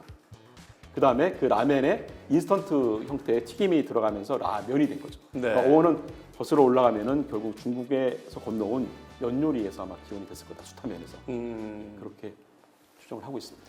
저희 극동의 삼국은 사실 뭐가 누구 거라고 이야기할 수 없을 만큼 참 다양하게 예, 섞여 맞습니다. 들어가네요. 예, 맞습니다. 그래서 일본도 사실은 라멘이 자신들이 이제 만든 거라고 하지만 그 기원에 또 중국에서 이제 유래된 것들이 있고. 그렇지만 중국 요리하고 또 다른 요리가 된 거고. 그렇죠. 사실 짬뽕만 하더라도 중국에는 없는 요리거든요. 짜장면 짬뽕은 사실 우리가 만든 요리 아니고. 사실 저희 요리죠. 예. 그렇죠. 이제 그런 식으로 어떤 문화적인 어떤 변화들이 예, 일어나면서 맞습니다. 어떤 예. 고유성과 이제 기원에 대한 이야기들이 더 재미있게 이제 얽혀 들어가는 것 같은데. 또 최근에 와서 인스턴트 라면은 대한민국이 최고라고 이야기하잖아요. 저희가 1인당 소비량이 아마 지금 현재 최고 많고요. 전체적인 판매량은 한 7위 정도 되는 걸로 좀 알고 있는데 인구수- 1인당 소비량만 해서는 사실은 사실 인구수에 비하면 7위라는 것도 어마어마한 어마어마하죠. 건데요. 예, 맞습니다. 그만큼 1인당 이제 라면의 소비량이 아까 뭐 높다. 별미라고 얘기했지만 사실 별미를 넘어서 주식 정도 수준까지도 사실 올라오지 않았나. 라면을 자주 드시는 분들 많잖아요. 사실 저희 고등학교 대학 때는 뭐 하루에 한 끼는 거의 라면으로 먹었던 맞습니다. 기억이 나요. 라면 두세 개씩 끓여가지고 그 한참 크던 나이에 이제 먹던 생각도 드는데 일본에 이렇게 관광 가보시면 아시겠습니다만 그 일본의 어떤 음식점 같은 데 들어갈 때 한국 라면 이렇게 적어놓고 밑에다가 그 맵다와 맛있다를 같이 써놓는 걸 경우를 봐요. 그래서 일본 분들도 되게 이제 한국 인스턴트 라면을 즐기시는 분들이 많구나 하는 생각을 했던 적이 있는데 어쨌든 라면의 이 역사에도 이런 어떤 역사성이 담겨져 있다는 게 굉장히 흥미롭습니다. 구호물자로서 들어왔던 그 밀가루가 오늘날 우리의 가장 흥미진진한 그 음식이 됐다는 것도 또 역사의 아이러니이기도 한 것 같습니다. 자, 튀김에 대한 음식 이야기를 나눠보고 있는데요. 튀김에 있어서 가장 중요한 건 뭐 온도일 수도 있고 또는 어떤 그 안에 들어간 속재료 물론 당연히 중요하겠습니다만 역시나 바삭한 이 식감을 위해서는 튀김 옷이 가장 중요하지 않나 하는 생각을 하게 되거든요. 그렇죠. 튀김 옷이 가장 중요하죠. 네, 이 튀김에 밀가루냐, 뭐 빵가루냐, 전분이냐 여기에 따라 각기 다른 어떤 식감들을 가지게 되는데 그 어떤 차이점이라든지 또는 가장 맛있는 튀김옷에 대한 얘기를 좀 해주신다면. 일단 튀김 옷의 기본 재료는 밀가루입니다. 밀가루. 밀가루를 아마 거의 대부분 밀가루를 좀 쓰고 일부 다른 가루도 쓰긴 하지만 밀가루 안에는 우리가 글루텐이라는 단백질이 들어있는데 이 글루텐 단백질이 물이 들어가서 반죽하는 과정에서 굉장히 점착성도 있고 탄력성 있는 막이 형성이 됩니다. 네. 쫀득쫀득한 막이 형성되죠. 그 안에 이제 물이 수분 형태로 갇혀 있게 되는데 그렇게 만든 튀김옷을 속재료에 입히고 기름에 넣게 되면은 기름 온도가 한 170도 이상 올라가거든요. 네네. 그러면 튀김옷에 있던 수분이 증발을 하겠죠. 날아가겠죠. 열이 가해지니까. 예, 수분이 증발할 때 부피가 한 1,700배 정도 엄청나게 팽창을 하거든요. 아, 이 부피가 커진다. 예, 그렇죠. 그러니까 이제 조그만 컵에 든 물이 한 페트병으로 한 170개 정도 분량으로 기화될 때 압력이 이제 예, 그렇게 부피가 늘어난다고 보시면 되는데 그러면은 그 안에 있던 수분이 그렇게 팽창하면서 날아가면서 안에 전에 보이지 않았던 구멍들이 갑자기 뻥뻥뻥 뚫리기 시작합니다. 수분이 있던 자리에 구멍이 생깁니다. 이게 이제 다공질 구조라고 보통 얘기를 하는데 이게 그 튀김의 바삭거리는 식감을 만들어내게 되는 거죠. 네. 그래서 글루텐의 함량이 굉장히 또 중요한데 글루텐 함량이 너무 많으면 너무 찐득거려가지고 수분이 못 날아갑니다. 그럼 눅눅해지는 거고요. 갇혀버리니까 안에 예, 글루텐 함량이 너무 또 작으면 일찍부터 날아가가지고 튀김이 너무 딱딱해져 버려요. 딱딱한 건 타버리게 돼요. 타버리거나. 그래서 글루텐 함량을 조절할 때 그래서 아마 강력분, 중력분, 뭐 우리 저기 박력분 얘기를 많이 네네네. 쓰시는데 보통 튀김할 때 박력분을 많이 쓰는데 글루텐 함량이 가장 작은 밀가루. 입자도 이렇게 작은 거 아닌가요? 작죠. 예, 작고 근데 글루텐의 함량이 적은 거고요. 강력분으로 올라가게 되면 글루텐 함량이 많아지니까 네. 쫀득쫀득하죠. 그래서 대표적으로 강력분을 쓰는 건 빵을 만들 때는 강력분. 빵을 만들 때. 예. 그래서 일단 밀가루를 주 재료로 쓰고 거기다 또 여러 가지를 쓰긴 합니다. 요즘 최근에 이제 베터믹스라고 베터믹스 그거 쓰시는 분들 최근에 많더라고요. 베터믹스가 사실은 일반인들을 요리사 경지로 올려주는 저는 마법의 가루라고 얘기하는데 그 정도입니까? 예, 그걸 쓰면은 웬만하게 집에서 해도 사실 맛이 나더라고요. 저도 깜짝 놀랄 정도인데 이 베터믹스가 밀가루에 여러 가지 성분을 넣는데 밀가루를 쓰면서 글루텐 함량을 더 낮추기 위해서 전분을 좀 넣고요. 전분은 네. 글루텐이 없기 때문에 전분을 희석을 시키거든요. 거기다가 우리 콘그리츠라고 옥수수 말린 가루를 빻아가지고 넣습니다. 옥수수 이거는 좀 약간 바삭한 식감을 위해 주는 거고요. 거기다가 이제 색소를 넣어서 더 노랗게 좀 먹음직스럽게 만들기도 하고 또 이제 여러 가지 향신료를 넣겠죠. 요까지 이제 기본 레시피이고요. 네. 나머지는 이제 업계나 또 전문 매장마다 또 비밀 레시피들이 또 몇 가지 첨부가 됩니다. 일단 기본적으로 그 튀김 가루 안에 기초적인 다 그 요리가 돼 있네요. 배합이 돼 있으니까요. 일반인들이 그냥 쓰시면은 뭐 돈가스용도 따로 팔고 뭐 새우 프라이용도 따로 파는데 일단 튀기면은 기본 맛은 좀 보장이 되는 거죠. 네. 베터믹스다. 베터믹스. 베터라는 게 이제 그 바터, 그러니까 반죽이란 뜻이고 반죽할 네. 때 쓰는 가루란 뜻이겠죠. 그렇군요. 이제 아마추어도 요리사의 경지에 올릴 수 있는 튀김가루가 나와 있다는 맞습니다. 거. 자, 그런데 하나 더 재밌는 것이 이제 개인의 어떤 경험담을 담아서 써주셨던 이야기 중에 이 튀김가루 안에다 밀가루 안에다가 맥주를 부으면 더 맥주. 맛있게 튀겨진다고요? 이거 처음 알았는데요. 예전에 제가 영국에 어느 한 식당 가서 조금 배울 기회가 좀 있었는데 네. 그쪽에 피쉬앤칩스를 할 때 맥주를 많이 넣더라고요. 예, 피쉬앤칩스에다가 텍스앤칩스 이제 반죽을 할 때, 튀김옷 반죽할 때.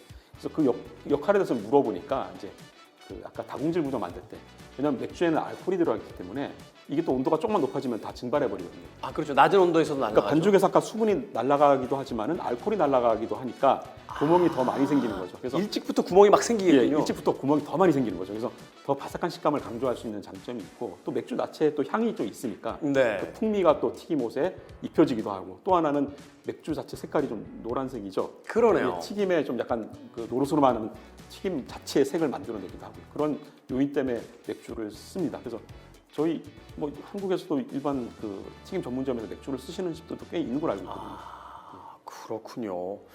야, 이 튀김의 세계에 이렇게 많은 이야기들이 있는지 저는 사실 책을 보면서 느꼈습니다만 작가님하고 직접 이야기를 하다 보니까 이거 정말로 하나의 유니버스구나. 튀김 유니버스. 최근에 뭐 유니버스라는 단어가 굉장히 유행하고 있습니다만 튀김이야말로 거대한 어떤 요리의 유니버스를 형성하고 있구나 하는 생각을 다시 한번 해보게 됐습니다. 자, 그런데요. 이렇게 맛있는 튀김 요리 두 가지를 좀 여쭤보고 싶어요. 최근에 이제 가장 일반적으로 가정에서 많이 사용하는 게 이제 에어프라이기. 굉장히 간편하고 건강식으로서 각광을 받고 있습니다만 생각보다 그렇게 맛있게 요리하기는 쉽지가 않습니다. 맞습니다.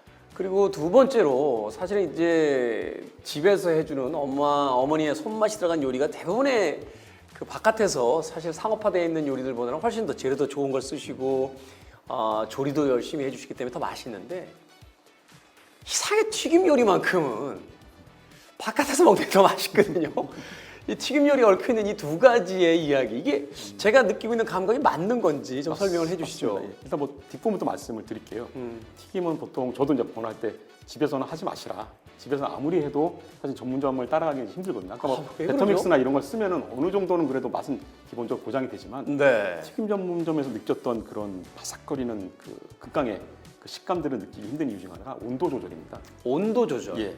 왜냐하면 튀김에 쓰는 기름을 쓰는 이유 중에 하나가 기름이 지방질이 있어서 좀 고소한 맛이 나고 좀 사람이 이제 기름을 좋아하는 그런 식습관도 있지만은 기름 자체가 물보다 훨씬 더 빨리 끓고 그렇죠. 높이도 올라갑니다. 물은 100도C에서 끓지만은 기름을 끓는 점이 200도 이상이 되거든요. 네네. 그러니까 또 고온으로 조리가 가능한 장점이 있죠. 그러니까 아까 고온에서 조리를 하게 되면은 음식이 더 맛있어지기 때문에 네. 보통 물에 삶는 것보다는 기름에 튀기는 게 훨씬 더 맛있어지기 때문에 기름을 사용을 하죠. 근데 문제는 기름이 빨리 끓기도 하지만 또 빨리 식기도 합니다.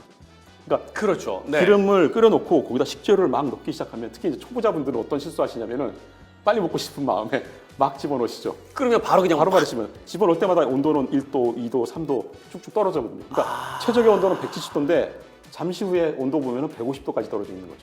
이런 사태가 발생하면은 온도가 170도 하는 이유가 있거든요. 그때 사실은 화학 반응이 일어나면서 맛이 만들어지고 네. 아까처럼 수분이 증발하면서 기포가 나가면서 구멍들이 생기는 이 현상들이 이 온도에서 최적화되어 있는데 네네. 이거보다 낮은 온도가 되니까 맛도 없고 바삭거리지도 않고 하는 식감들이 만들어지는 겁니다.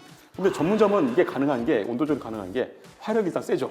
일단 세죠. 가정용보다 세죠. 훨씬 세죠. 떨어지지 않습니다. 아무리 넣어도 일단 계속 되니까 떨어지지 않는 장점이 있고 그렇게 온도 조절도 자동으로 하는 약간 센서도 달려 있고요. 아 그렇겠네요. 화력이 세니까 웬만큼 튀기는 요리 재료들을 집어넣어도 예. 금방 이제 데워지니까 온도가 급격히 떨어지는 경우가 없을 거고. 그래도 사실은 우리 전문점에서는 보통 얘기할 때 기름 표면적에 절반은 보이게끔 넣으라고 얘기를 하거든요. 그러니까 절반을 안 보일 정도로 넣으면 너무 많이 넣은 거다. 그 정도로 온도 조절도 사실은 전문점에서도 신경을 쓰는데 일반 가정집에서 하신다고 하시면은 막 넣겠죠. 사실 조금만 넣어도 온도 확 떨어지거든요. 그냥. 그래서 그런 그랬군요. 부분들이, 예. 이 튀김 요리 하시는 분들 보면 재료를 이렇게 다 그 반죽을 해 놓으셨는데 그걸 한 번에 다 넣는 게 아니라 몇 개 넣어서 튀겨지면 건져서 그거 다시 놓으시고 다시 몇 개 넣고 맞습니다. 이렇게 계속해서 어떤 수량을 유지하면서 튀기시는 게 바로 그 온도를 떨어뜨리지 않게 하기 위해서. 튀김 장인은 이제 온도 조절이 굉장히 중요한 거예요. 오래 하신 분들은 사실은 기름 그 기포 나오는 것만 보고도 온도 아신다고 하시잖아요. 그러니까 그걸 굉장히 조절하는 게 저 경험상으로는 튀김은 결국은 이제 기름의 온도 조절이 가장 핵심이다라고. 그렇겠네요. 예. 초보자분들이 사실 하기 힘드신 부분이죠. 업소용은 또 튀김기가 크니까 예. 또 몇 개 재료를 넣는다고 해서 온도가 급격히 떨어지지 않을 텐데 가정용은 사실은 그 양 자체가 별로 크질 않으니까 재료가 조금만 들어가도 온도의 변화가 좀 심하게 올 수 있는 또 그런 변수들도 있고. 가정에 쓰시는 도시가스들 많이 들어오는데 업소용하고 이게 화력 차이가 10배 이상 차이가 나거든요. 네. 10배 이상 차이 난다고 보시면 돼요. 그러니까 일단 출발부터 다른 거죠. 그렇죠. 사실은 집에서 불만 내기 쉽지 않다라고 하는 게 이제 맞습니다. 그런 예, 이유가 맞습니다. 있는 건데. 에어프라이기는 어떻습니까? 이거 아, 나왔을 때 에어프라이 거의 맞습니다. 혁명적이었어요. 저는 에어프라이 나왔을 때 이거는 튀긴 게 아니라고 얘기를 하고 사실 책에도 에어프라이는 튀긴기가 아니라고 썼다가 출판사에서 이러면 저기 좀 문제 생긴다 그래서 사실 그 이유 중에 하나가 에어프라이가 맛이 좀 초창기 없었거든요. 그 이유 중에 하나가 네. 기름을 안 쓰잖아요. 기름을 사실 안 써서 건강하다라고 마케팅을 했죠. 건강한 거 마케팅을 하는데 튀김의 정의를 보면은 딥프라이 식재료가 잠길 정도로 기름을 쓰라고 나온 게 튀김의 정의거든요. 그러니까 정의는 안 맞는 애가 등장해서 나는 튀김이라고 얘기하니까 저는 약간 혼란이 왔던 거죠. 근데 최근에는 조금 저는 이제 에어프라이어 쪽에 약간 좀 많이 마음이 좀 돌아선 게 요즘은 신제품들이 워낙 개발이 돼 있어가지고 튀김 맛을 그대로 살려내시더라고요. 예전 초창기만 해도 에어프라이를 쓸 때 뭐 또 주위분들한테 좀 조언을 드린 것들이 붓 같은 걸로 좀 기름을 발라가지고 겉면엔 살짝 네. 발라라 이렇게 예, 이야기하셨었잖아요. 요즘은 사실 이제 그게 필요 없을 정도로 미리 튀겨서 나오면서 충분히 지방질이 함유돼 있게끔 그러니까 에어프라이에 적합하게끔 이미 그 키트가 나와 있는 거죠. 그러다 보니까 에어프라이를 해도 맛이 좀 괜찮게 나오더라고요. 그래서 저는 그래서 전향을 좀 했습니다. 하지만 전문점에서 튀기는 게 아직까지는 아직까지는 기름을 써야 된다. 맛있다. 자, 튀김에 대한 이야기를 하고 있는데 이 튀김에 대한 이야기를 이렇게 길게 할 수 있는 이유는 바로 이 튀김 음식이 맛있기 때문입니다. 앞서 예. 저희가 이야기했던 것처럼 신발도 튀기면 맛있다라고 하는데 예. 왜 음식은 튀기면 맛있어지나요? 이게 단순하게 그 안에 뭐 그 공기층들이 많아져서 이제 바삭한 식감까지는 이해하겠습니다. 근데 그것만으로는 또 설명되지 않는 튀김의 어떤 그 정말 너무나 맛있는 그 식감에 대한 이야기들이 있거든요. 맞습니다. 네, 왜 이렇게 맛있는 겁니까, 튀김은? 사실은 뭐 오늘 얘기를 하면서 많이 말씀드린 것 같긴 한데요. 튀김을 좋아하는 이유 중에 하나가 아까 기름진 음식이라는 거. 열량이 굉장히 높지 않습니까? 보통 지방 같은 경우가 1g당 9kcal를 열량을 내고 네, 우리 단백질이나 탄수화물 같은 거 4kcal를 내고 그러니까 2배 이상의 2배 이상이네. 열량을 내죠. 그러니까 인류는 열량을 많이 좀 필요했을 겁니다. 지금처럼 이제 이게 먹을 게 풍부하지 않은 예전 시절 고들로 올라가거든요. 그러니까 원시인들이 그 이 지방과 단맛의 중독 현상을 그 갖게 된 DNA를 갖게 된 것이 사실 이제 단맛도 쉽지가 않았고 지방은 더 귀했고 지방은 더 훨씬 이렇게 예, 그러다 보니까 생존에 반드시 필요한 영양분들이니까 이거를 맛보게 되면 많이 먹어둬라 하는 이제 명령어가 작동한다. 남아있죠. 예. 라는 이야기를 하게 되는데. 얼마 전에 제가 전에 박물관에 가서 좀 빌렘도르프의 비너스라고 혹시 보셨는지 모르겠는데 네네네. 그만한 여자 비너스 상이죠. 옛날 구석기 시대 상인데 이 되게 풍만하시죠. 왜 이렇게 풍만한 걸 비너스라 불렀을까라는 생각인데 구석기 때는 그런 몸을 굉장히 선호를 했던 거죠. 지방을 많이 몸에 가지고 있는 사람들이 생존할 확률이 높았기 때문에. 그렇겠죠. 그러니까 그런 DNA들이 남아 있으니까 일단 튀기는 음식 자체가 선호를 하게 된 거고요. 지방이 많으니까. 예. 그다음에 두 번째 요인 아까 또 말씀드렸지만 바삭거리는 식감에 대해서 그 곤충이나 야채를 먹던 그 식습관이 또 DNA 남아 있는 것도 있고 또 하나는 그 바삭거리는 식감하고 사실 안에 있는 육즙이 풍부한 부드러운 속살. 저는 이거 약간 심미적인 요인이라고 하는데 겉을 먹을 때는 약간 긴장된 느낌이 드는데 먹고 나서 안에 속살에 육즙이 터져 나올 때는 또 마음이 편안해지거든요. 무장해제되는. 무장해지고 약간 이런 이질적인 느낌들이 굉장히 우리를 좀 흥분시키지 않나. 다른 음식에서 전혀 느낄 수 없는 식감들이거든요. 저도 경험했던 겁니다만 작가님께서 책에서 해주셨던 요리 중에 하나 굉장히 인상적이었던 게 아이스크림 튀김이에요. 아이스크림 튀김. 이게 과연 가능해? 아이스크림을 튀길 수 있다고? 라고 했는데 그 아이스크림 튀김을 처음 맛보고 났을 때 야 이게 뭐지? 하는 어떤 전혀 완전히 다른 신세계가 열린 듯한 그런 예, 경험이기도 맞습니다. 했는데요. 네. 만만 아니고 사실 말씀하신 신세계죠.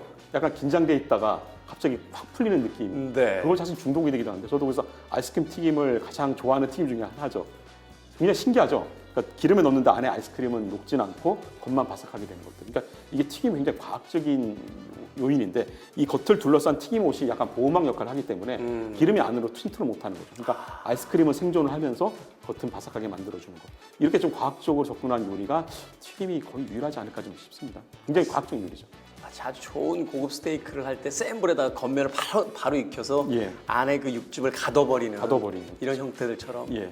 이제 겉바 속촉이라고 속촉. 하는 예, 맞습니다. 그것이야말로 이제 튀김의 요리가 가지고 있는 가장 그 매력이 아니겠느냐. 가장 매력이고 저희 인간을 가장 흥분시키는 약간 매력이라고 저는 개인적으로 생각을 합니다. 자, 조리법과 미식에 있어서는 그렇게 설명을 해주셨는데 이제 과학적으로 이야기하실 때 이 예. 책에서 이제 마이야르 반응에 대한 이야기를 하십니다. 그렇죠. 마이야르 반응. 음식을 하시는 분들이 가장 많이 입에 올리는 어떤 그 이제 화학 반응 중에 하나가 아닌가 하는 생각이 드는데 이 마이야르 반응이 무엇인지 짧게 설명해 주시고 이게 왜 맛을 이제 만들어내는지에 대해서. 보통 저희가 아까 음식의 기본 3대 영양소가 탄수화물, 단백질, 지방인데 네. 이 탄수화물하고 단백질이 고온으로 가열되면 분해가 됩니다. 그러니까 아까 제가 고분자라고 말씀드렸잖아요. 이 고분자들이 쪼개지면서 작은 분자들이 되는 거죠. 이 분자들이 가만히 있는 게 아니고 열을 받으니까 또 자기네들끼리 반응을 하면서 기존에 식재료에 없던 약간 화학 성분들이 만들어지는데 이게 우리가 말하는 맛성분 또는 향성분이라고 해야죠. 혀를 자극하고 코를 자극하는 성분들이 만들어지는 과정이 마이야르 반응. 네. 이 마이야르 반응을 통하면 한 1000가지 정도 맛성분, 향성분이 만들어진다고 하거든요. 기존에 없던 게요. 기존에 없던 게. 오. 그러니까 사실은 맛은 5가지 성분뿐인데 나머지 1000여 가지는 다 향성분이라는 얘기죠. 그렇죠. 맛은 뭐 단맛, 쓴맛, 신맛, 뭐 짠맛, 그다음에 뭐 감칠맛 이렇게 예, 이거밖에 없는데 그건 5가지인데 이거에 더해서 1000가지 정도가 갑자기 더 생겨서 우리의 혀와 코를 자극하니까 굉장히 맛있다고 느껴지는데 이 정도로 마이야르 반응이 일어나려면 150도 이상 정도 돼야 되거든요. 온도가 관건이다. 예, 그러면은 사실 그게까지 올라가는 게 2가지 요리가 있죠. 고기 굽는 거하고 튀기는 거. 그러네요. 그래서 불에다가 굽는 거하고 튀기는 요리를 좋아하는 이유가 이 마이야르 반응 때문에. 이건 끓여서는 갈 수가 없는 온도. 예, 물로 해서는 갈 수 없는 온도고요. 건식 조리 중에 불을 쓰는 대표적인 게 로스팅도 있네요. 로스팅, 굽기, 튀김 이 3가지가 이제 마이야르 반응이 일어날 수 있는 거예요. 로스팅은 우리 커피집 가보시면은 그렇죠. 커피 볶을 때 그 사람을 약간 흥분시키는 그 냄새들도 마이야르 반응이거든요. 그러네요. 생두를 원두로 만드는데 아무리 그 약배전을 해도 되게 190도 이상에서 빼거든요. 예. 그 아주 고온으로 하게 되면 뭐 220도까지도 올리게 되니까 이것도 160도 이상이네요. 맞습니다. 150도 이상. 그래서 마이야르 반응이 사실은 모든 맛의 근본적인 원인이 되는 거고요. 이 마이야르 반응이 일어날 때 그 멜란이라는 색소도 만들어지거든요. 그래서 이 튀기거나 굽는 고기들 보면 노릇노릇해지는 이유 중에 하나가 그 색소도 만들어지는 거고. 그것이 이제 그 무의식적으로 이제 각인되는 DNA에서 맛있다 하는 것과 연결되는 어떤 색감으로서 또 느껴지겠군요. 아마 그 DNA 각인 우리 원시적으로 각인된 건 아니고 경험적으로 각인됐어요. 경험적으로 이제 튀김 요리를 먹다 보니까 저 색깔은 맛있어라는 인식이 바뀌는 거죠. 그래서 마이야르 반응은 약간 그 색깔라고 인식이 됩니다. 그렇겠네요. 우리가 맛을 이야기할 때 노릇노릇 맛있게 노릇노릇 구워졌다라고 맛있다. 이야기하는 게 그 노릇노릇이라는 그 색감 자체에서 우리가 경험적으로 예. 저 색감일 때 제일 맛있지 하는 걸 알고 있기 때문이다. 튀김에 대한 과학과 역사적인 이야기를 계속해서 나눠보고 있는데요. 작가님은 어떤 튀김 음식가요? 제가 좋아하는 튀김 맛있습니다. 네. 저야 뭐 돈가스집 사이니까 돈가스를 가장 좋아합니다. 제가 가장 많이 만드는 요리기도 하고 돈가스가 굉장히 튀김 중에서도 가장 과학적이라고 저는 생각을 하거든요. 네. 돈가스는 세 겹의 튀김옷을 입히지 않습니까? 밀가루를 입히고 계란을 입히고 마지막에 빵가루를 입히고 이게 각자 다 역할들이 다르거든요. 밀가루는 그야말로 밀가루가 이제 물이 들어서 가열이 되는데 호화 반응이라고 해가지고 약간 우리 그 베트남 요리에 보면 라이스 페이퍼처럼 네. 그런 형태가 되면서 고기를 감싸 안거든요. 그래서 기름이 침투하는 걸 막아주고 안에 수분이 나오는 걸 막아주니까 육즙을 보존해주는 역할이 이 밀가루 역할이고. 그다음에 중간에 이제 계란 자체가 고소한 맛도 있지만은 약간 점착성이 있어서 빵가루를 묻힐 때 그렇죠. 천연 접착제 역할을 하니까 나름대로 역할이 있는 거예요. 마지막 빵가루가 중요한데 빵가루 자체가 원래 안에 보면 구멍이 많이 있지 않습니까? 그렇죠. 구멍 있는 거를 튀기니까 더 바삭해지는 거죠. 그래서 바삭거리는 식감을 극강으로 올릴 수 있는 빵가루까지 도입이 되니까 이거를 설계하신 분은 굉장히 과학적인 약간 그런 소양이 있으신 분들이 아닐까라는 생각이 들 정도로 과학적으로 설계된 음식 같은 느낌이 들거든요. 그래서 과학자로서도 좋아하고 튀김집 사이로서도 돈가스 가장 좋아합니다. 네, 가장 과학적인 어떤 구조를 가지고 있으니까 또 가장 맛있는 음식이 맞습니다. 되지 않을까 하는 생각도 해봐야 됩니다. 자, 튀김 음식 싫어하는 사람 없을 겁니다. 저 역시 굉장히 튀김 음식 좋아하는데 최근에 사실 튀김 음식 거의 잘 안 먹어요. 왜냐하면 건강 정보 프로그램이 많아져서 그런지 몰라도 이제 콜레스테롤에 대한 이야기들 많이 하고 뭐 포화지방산에 대한 이야기들 많이 합니다. 그럼에도 불구하고 우리가 삶의 즐거움에 있어서 꼭 놓치고 싶지 않은 것 중에 하나가 바로 이 바삭하게 튀겨진 음식이 주는 그 행복감이거든요. 좀 더 건강하게 우리가 튀김 음식을 즐기기 위해서는 어떻게 해야 될까요? 일단 건강하게 즐기시려면 좋은 식재로 사용한 튀김을 드셔야 되고 좋은 식재료. 그다음에 또 이제 사실 기름이 중요하거든요. 오래 튀기다 보면 기름이 산패가 된다고 하는데 산화가 되면은 건강에 나쁜 성분들이 많이 만들어지죠. 그러니까 그런 부분들을 피해야 되는데 사실 저는 그것보다 더 중요한 게 사실 너무 또 많이 먹으면 사실 안 좋거든요. 사실 튀김뿐만 아니고 모든 요리 자체가 너무 과하게 먹으면 어떻게든 탈이 나게 돼 있습니다. 그렇죠. 약과 독의 차이는 양의 차이라고 하니까. 양의 차이입니다. 그래서 사실 제가 이 튀김의 발견을 쓴 이유 중에 하나가 튀김을 좀 많이 알게 되면은 튀김을 먹을 때 그 경험이 좀 풍부해진다고 저는 생각을 하거든요. 그냥 맛만 알고 즐기는 미식가라고 하면은 먹고 맛있다라고 끝날 텐데 뭐 저희 뭐 얘기를 나눴지만 KFC 그다음에 덴푸라, 돈가스 얘기 들으면서 얘네들에 대해서 많이 알게 됐잖아요. 그럼 먹을 때 사실 그 생각들이 떠오르겠죠. 이걸 먹으면서 이런 애환이 있었구나. 또 이건 어떤 원리로 만들어지는구나. 나라면 내가 주방에 들어가면 이렇게 한번 만들어 볼 텐데라는 그런 생각들을 하게 되니까 먹는 경험 자체가 풍부해진다고 저는 생각을 하고요. 그래서 사실 적게 먹어도 많이 먹은 듯한 효과. 그러니까 음식을 먹는 경험을 풍부하게 하는 그런 미식을 하는 게 저는 건강하게 튀김을 즐길 수 있는 또 하나의 방법이라고 생각을 합니다.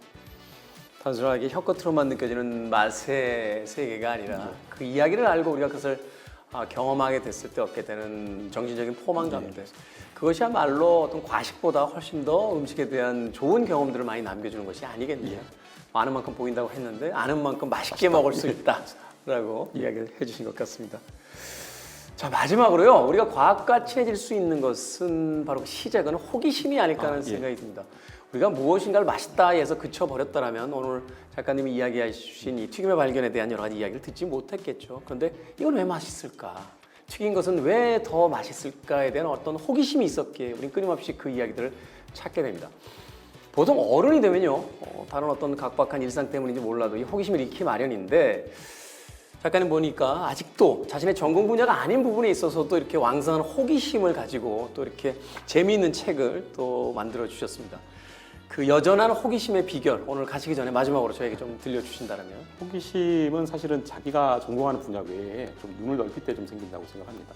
저도 튀김의 발견할 때도 과학자 입장 말고도 사실은 요리사 또는 뭐 역사, 문화 쪽에 다양한 쪽을 좀 많이 보려고 노력했고 그런 분들 많이 만나기도 하고 책도 많이 읽었거든요.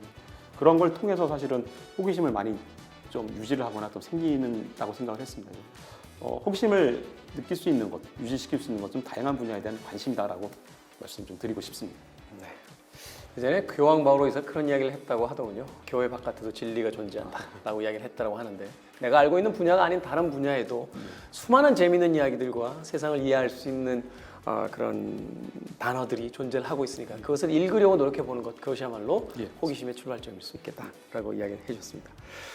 자, 북토크 과학 도킹 어바웃 오늘은 튀김의 발견 임두원 작가님과 함께 재미있는 튀김의 세계에 대해서 알아봤습니다. 자, 오늘 나와주셔서 너무 감사드립니다. 작가님 고맙습니다.